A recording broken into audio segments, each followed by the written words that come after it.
Hi guys, so I'm here with a follow-up video to my February video, Anxiety, which is linked in the down bar, which you should probably pause this video and then go watch the Anxiety one first, because I'm going to allude to some things in the video, blah blah blah. So, this is all about travelling with anxiety, but an update on my actual anxiety. I'm starting to get better with social anxiety. I am finding it a bit easier to talk to people in the street. I still have those moments where I have to cross over and avoid people and stuff like that. And in that sense, I'm getting better, but I am actually having more anxiety attacks than normal.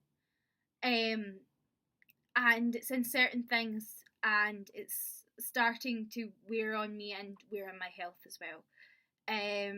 So yeah, so travel wise, I am quite bad. Not a lot of people know this. This is something I haven't said before, because I have to travel every day for college, and that's where I struggle the most.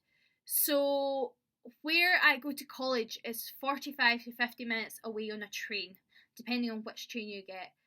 And then sometimes I go up to Glasgow to see my friends and everything like that, and although Glasgow is a longer train ride away, it is easier for me to get due to the fact that there are no changes and it's direct. I get on the air and then it terminates at Glasgow, so I don't have to worry about changing trains or anything like that along the way. But with Paisley, where I go to college, it's a different matter. I need to make sure that the train I get on goes to Paisley. Some trains don't go to Paisley during the day. In the mornings, most trains stop at Paisley because Paisley is actually where you can get the bus link to Glasgow Airport. So it is quite a big station, but there are few trains where you can get on and have to change at Goodwin, which is a bit of a struggle for me because I'm not used to changing trains, and it's a wee bit weird.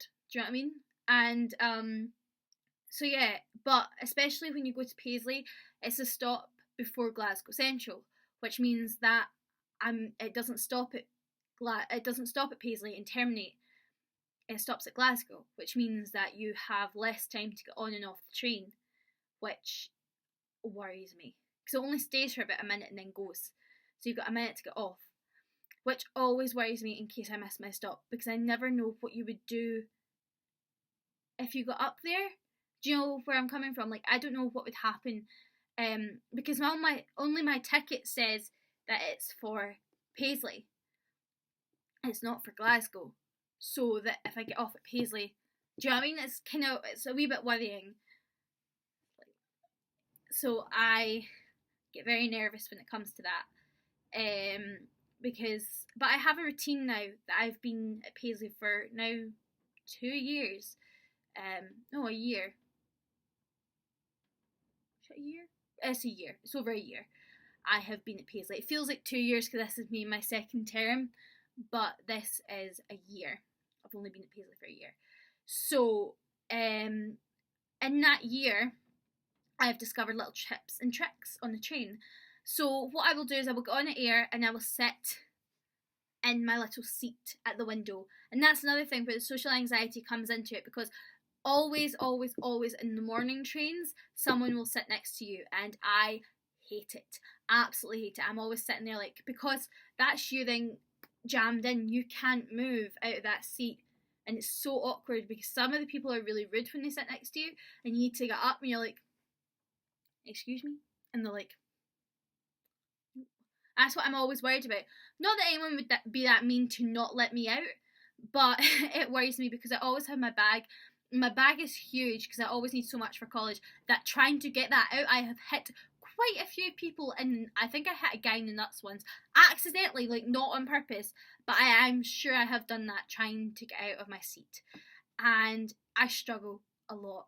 And I have this routine that when we get to Johnston, which is a stop before Paisley, once we leave there, I pack up everything in my bag and I pull my bag up to me so that I'm ready just to get out. And then about 2 minutes later, we pass a bit that passes greenery and then goes into houses and an allotment. At that point, I stand up and say, excuse me, and walk to the door. And then a minute later, the train stops and I can get out, which means that I don't have to worry about A, missing my stop, B, anything like that. I've never fallen asleep in the train because I'm always so worried about it. I even do that when I'm going down to London.